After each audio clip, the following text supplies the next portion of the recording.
تحلیلی تاجیکستان است با مهمترین خبر و گزارش‌های هفته سپری شونده منظور شما. امروز اساسگزار صلح و وحدت ملی پیشوای ملت پرزیدنت جمهوری تاجیکستان محترم امامعلی رحمان با سفر دولتی وارد شهر دوحه دولت قطر گردیدند.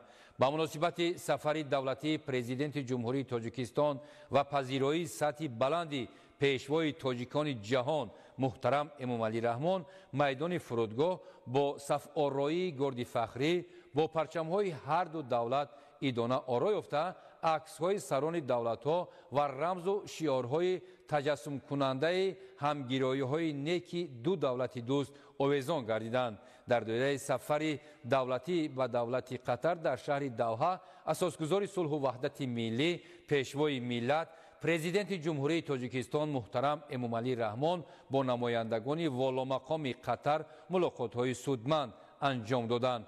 گزارش در این خصوص.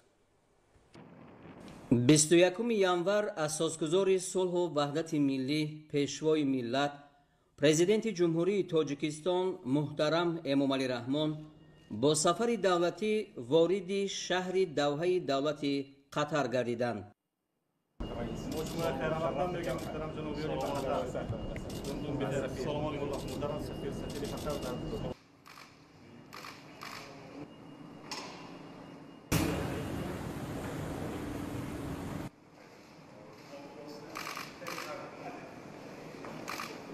در فرودگاه بین المللی دوحه مهمان عالی مقام پرزیدنت جمهوری تاجیکستان محترم امامعلی رحمان را با احترام و صمیمیت خاص وزیر دولتی وزارت کارهای خارجی قطر دکتر محمد ابن صالح الخلیفی و دیگر شخصان رسمی استقبال گرفتند.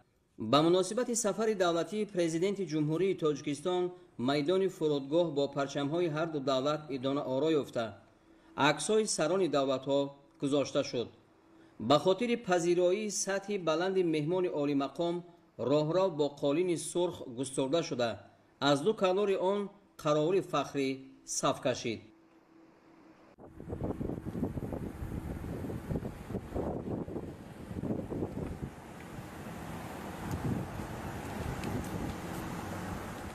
بیست و یکم январ اساسگزار صلح و وحدت ملی پیشوای ملت پرزیدنت جمهوری تاجیکستان محترم امامعلی رحمان در دایره سفر دولتی به دولت قطر در شهر دوحه با رئیس مجلس شورای دولت قطر حسن ابن عبدالله الغانیم ملاقات کردند. پرزیدنت مملکت محترم امامعلی رحمان از مهمان نوازی صمیمانه دوستان قطری اظهار قناعتمندی نموده دیدار و گفتگوی امروزه را ادامه منطقی مکالمه سیاسی سطح عالی و بلند ارزیابی کردند. در رفت ملاقات جانب‌ها مسائل گسترش رابطه‌های بین پارلمانی دو کشور را محاکمه کرده نقش پارلمان‌ها و گروه‌های دوستی بین پارلمانی را در سمت فراهم آوردن زمینه‌های حقوقی مناسبات بین دولتی دو کشور در حوزه‌های مختلف مهم ارزیابی نمودند. ضمن ملاقات همچنین دیگر جنبه‌های همکاری بین دولت‌ها توسعه روابط اقتصادی و تجارتی میان دو کشور جلب سرمایه قطری و اشتراک شرکت‌های دولتی و خصوصی قطر در توسعه همکاری‌ها میان دو کشور بررسی گردید.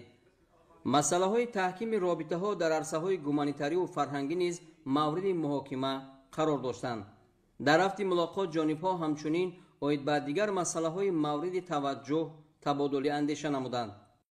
21 январ اساسگزار صلح و وحدت ملی پیشوای ملت پرزیدنت جمهوری تاجیکستان محترم امامعلی رحمان در دوره سفر دولتی به دولت قطر در شهر دوحه با رئیس انجمن صاحبکاران قطر و رئیس شورای مدیران گروه شرکت‌های فیصل هولدینگ شیخ فیصل بن قاسم آل ثانی ملاقات کردند. در رفت صحبت مسائل همکاری جهت رشد رابطه‌های تجارتی و اقتصادی و سرمایه‌گذاری بین دو کشور بررسی کرده شد. برگزاری فورم‌های تجارتی و اقتصادی و تأسیس فوند مشترک اقتصادی و سرمایه‌گذاری عامل مهم گسترش مناسبت‌های تجارتی و اقتصادی ارزیابی گردید. جانب‌ها ضمن واخوری اوید به استفاده امکانات و اقتدارهای بزرگ تاجیکستان در سمت‌های افضلیت‌ناک صنعت، استخراج و کارکرد کندنی‌های فایده‌ناک راه‌های ترانزیتی و بخش سیاحی تبادل اندیشه کردند. در ملاقات اظهار اطمینان کرده شد که تطبیق این پیشنهادها برای گسترش دادن مناسبت‌های تجارتی و اقتصادی کشورها سهمی باسزا می‌گذارند.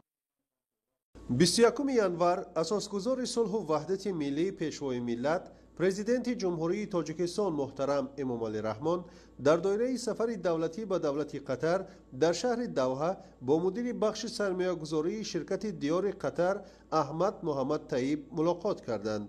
در رفت ملاقات مسائل همکاری با شرکت در سمت عملی سازی لایحه بنیاد شهرک دیار دوشنبه و یک قطار انشاءات مهم بررسی گردید. تطبیق سری وقتی مرحله های دیگر بنیاد شهرک در پایتخت تاجیکستان شهر دوشنبه ضرور شمرده شد. ضمن واخوری تاکید گردید که با در نظر داشت بهتر شدن شرایط اجتماعی و اقتصادی، طلبات اهالی کشور با انفراستراکچور زمانوی از جمله منزل‌های زیست و تأسیس مرکزهای سودای زمانوی بزرگ در تاجیکستان افزایش می‌یابد. جلب سرمایه شرکت قطری جهت بنیاد انشاءات اجتماعی و رشد زیرساختار سیاحی در کشور ما برای جانب‌ها سودمند ارزیابی گردید. 21 январ اساسگزار صلح و وحدت ملی پیشوای ملت پرزیدنت جمهوری تاجیکستان محترم امامعلی رحمان در دایره سفر دولتی به دولت قطر در شهر دوحه با مدیر اجرایی فوند قطری رشد خلیفه بن جاسم الکواری ملاقات نمودند. در رفت صحبت جانب‌ها عاید به امکانیت و اقتدارهای بزرگ گیدروانرژتیکی تاجیکستان و بهره برداری از این نعمت‌ها به منفعت هر دو دولت تبادل اندیشه کردند. پرزیدنت مملکت محترم امامعلی رحمان ابراز داشتند که کشور ما برای رشد و توسعه من بعده مناسبت‌ها با دولت قطر در ساحه‌های صنعت و انرژتیک توجه خاصه ظاهر می‌نماید. تاکید گردید که حکومت جمهوری تاجیکستان با مقصد رشد اقتصاد سبز استراتژی رشد اقتصادی سبز برای سالهای 2023-2037 را قبول نموده است. تاجیکستان امکان دارد 100% با انرژی سبز تامین گردد. با در نظر داشت ذخیره و امکانیت‌های بزرگ ساحه گیدروانرژتیک پیشنهاد گردید که جانب قطر در تطبیق طرح‌های مهم ساحه برای منفعت دو کشور سهم گذارد. همزمان با مقصد جلب مبلغ گذاری برای تطبیق لایحه‌های افضلیت‌ناک در کشور تأسیس فوند مشترک اقتصادی و سرمایه‌گذاری ضرور شمرده شد. در آخر ملاقات اظهار اطمینان کرده شد که تطبیق این پیشنهادها برای گسترش دادن مناسبت‌های تجارتی و اقتصادی میان دو کشور دوست سهمی باسزا می‌گذارند. 21 январ اساسگزار صلح و وحدت ملی پیشوای ملت پرزیدنت جمهوری تاجیکستان محترم امامعلی رحمان در دایره سفر دولتی به دولت قطر در شهر دوحه با رئیس شورای مدیران شرکت انرژتیکی نبرس محمد ناصر الهاجری ملاقات کردند.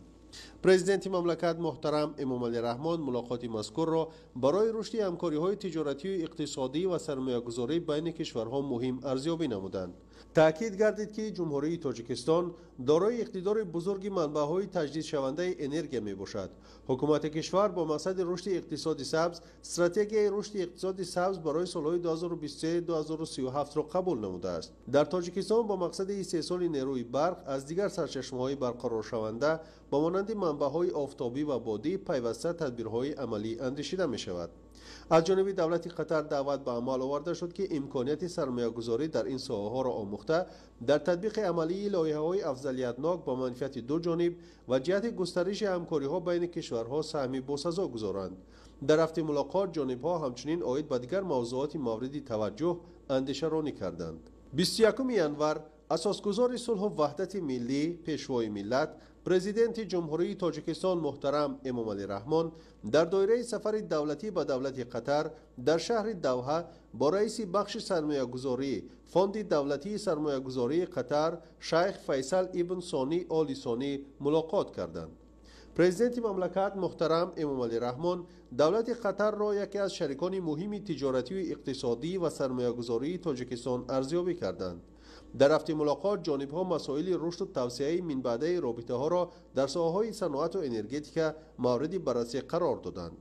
تأکید گردید که در سمت جلب سرمایه قطر به تاجیکستان امکانیت‌های بزرگ موجود هستند. از این رو پیشنهاد کرده شد که جانب قطر در تطبیق چندی از طرح‌های افضلیت‌ناک به منفعت هر دو جانب اشتراک نماید.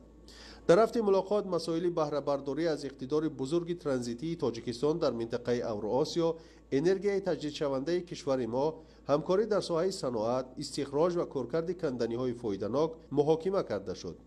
با در نظر داشت امکانیت و اقتدار تاجیکستان، سرمایه‌گذاری جانب قطر در کار تأسیس مرکزهای تقسیمات یک لخت و لوجستیکی جهت کارکرد، بندوبست و صادرات محصولات کشاورزی به قطر برای دو جانب با منفعت ارزیابی گردید.